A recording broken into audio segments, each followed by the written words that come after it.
Thank you, Joe. And let's head over to our weather alert with meteorologist Sam Schreier. Let's run through what we're going to forecast today. Damaging wind and areas of heavy snow. Now the snow will be heaviest in zones along and south of Highway 50. We can see gusting to 60 miles per hour, and the strong winds with snow will create very low visibility through the mid-morning and all the way into the end of the day. Now, we are going to dry out through the end of the week, but I think today is our big day for moisture. And let's just go ahead and hit on snow a little bit more. Here is a look of what could accumulate from today all the way out through the end of the day. Now, this is a look at 3 to 6 inches on Monument Hill, a trace to 2 inches in Colorado Springs. It's a situation where it should snow almost everywhere, but I have to look at it and see what will actually accumulate. Now, Colorado Springs, I went to a trace to 2 inches.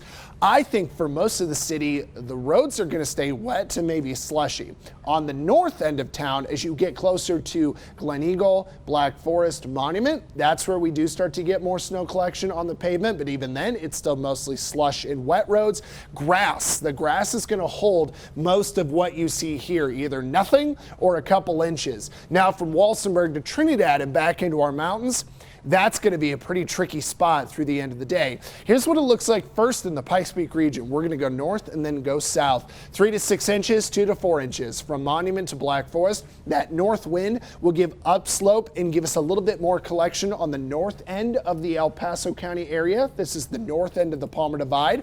But even into Woodland Park, kind of a slushy 1 to 3 inches, but a lot of the road's going to stay wet. Most of what we see through Colorado Springs, it'll snow, but it will really just accumulate on your cars, on your patio furniture, or on your grass.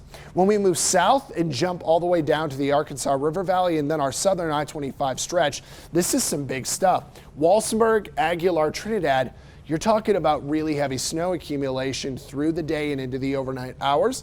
And we're going to see even worse stuff over towards the Spanish Peaks and west to Cachara. La Vida Pass is probably between about 10 to 14 inches. Now, we don't want to leave out Pueblo. Pueblo to Canyon City. Now, Highway 50 in the grass, we have the potential for up to 2 inches of snow, but with how warm things are going to be from Pueblo West to Canyon City, very likely we just don't accumulate snow. And if we do, it's really just in the grass. So Highway 50 is probably wet, but Beulah, Colorado City, Rye up into St. Isabel, oh, we're talking huge stuff through tomorrow morning. So let's go ahead and jump into the Super 7-day. Part of the forecast involves strong wind. El Paso, Pueblo, and Crowley counties could see wind gusts max out at 60 miles per hour. It's more likely the gusts will be between 20 to 40 miles per hour through the daytime. And we've got our snow coming through the afternoon and finishing out this evening with just a flurry tomorrow on the north end of town. Now, in your accumulation map, again, the worst of it's going to be south of Highway 50, especially into our southern mountains. That does lead us to the Pueblo 7-day, where we get a mix of rain and snow today, but it's pretty warm, so accumulation really may not do a whole lot, with an 80 lurking in next Sunday.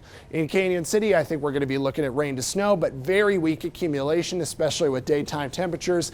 In Woodland Park, about 1 to 3 inches, just a touch of snow tomorrow. Nice over the weekend. Let's hit traffic.